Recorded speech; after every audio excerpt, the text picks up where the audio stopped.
উপস্থিত হয়েছেন সাবেক সচিব জনাব আলাউদ্দিন সর্দার, উপস্থিত সাবেক সচিব জনাব আব্দুল হামিদ জমাদ্দার সহ সম্মানিত নলছিটির গুণীজন এবং আমার সামনে যারা উপস্থিত বিশিষ্ট ব্যক্তিবর্গ রয়েছেন, সবাইকে, সকল নলছিটিবাসীকে, ভাই বোনদেরকে সালাম ও শুভেচ্ছা। আসসালামু আলাইকুম। আমরা আজকের এই সুন্দর আয়োজনে নিঃসন্দেহে আনন্দিত।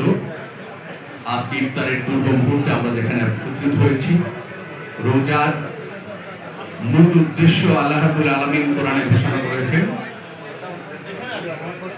ইয়া আইয়ুহাল্লাযীনা আমানু কুতিবা আলাইকুমুস সিয়াম কামা কুতিবা আলাল্লাযীনা মিন ক্বাবলিকুম লাআল্লাকুম তাত্তাকুন।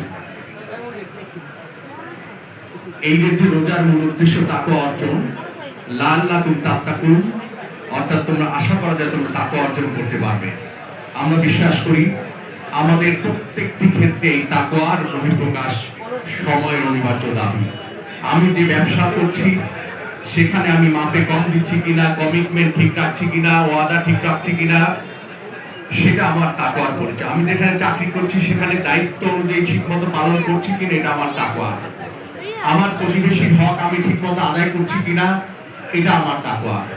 আমি এই রমজানের সিয়াম সাধনায় শুধু স্লোগান নয়, আমি সত্যিকার অর্থে গরিবের মুমূর্ষ অবস্থায় বা ক্ষুধার্ত অবস্থায় থাকার কতটুকু কষ্ট সেটা অনুভব করাটাও একটি তাকওয়া।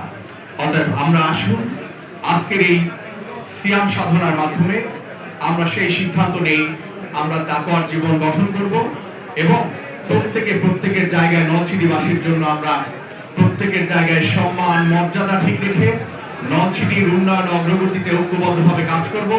নলছিটি সমিতির মাধ্যমে আমরা এলাকার কৃতি ছাত্র সংবর্ধনা থেকে শুরু করে বেকার সমস্যা দূর থেকে শুরু করে নলছিটির সামগ্রিক সমস্যা সমাধানে আমরা যারা ঝালকাঠি ঢাকায় অবস্থান করছি প্রত্যেকে যার যার জায়গায় নিজ দায়িত্ব পালন করবো, সেটাই হোক আজকের শপথ। সেই প্রত্যাশা রেখে আমি সকলকে আজকের আয়োজনে উপস্থিত সকলকে ধন্যবাদ এবং শুভেচ্ছা জানিয়ে আমার বক্তব্য শেষ করছি। আল্লাহ হাফেজ। আসসালামু আলাইকুম।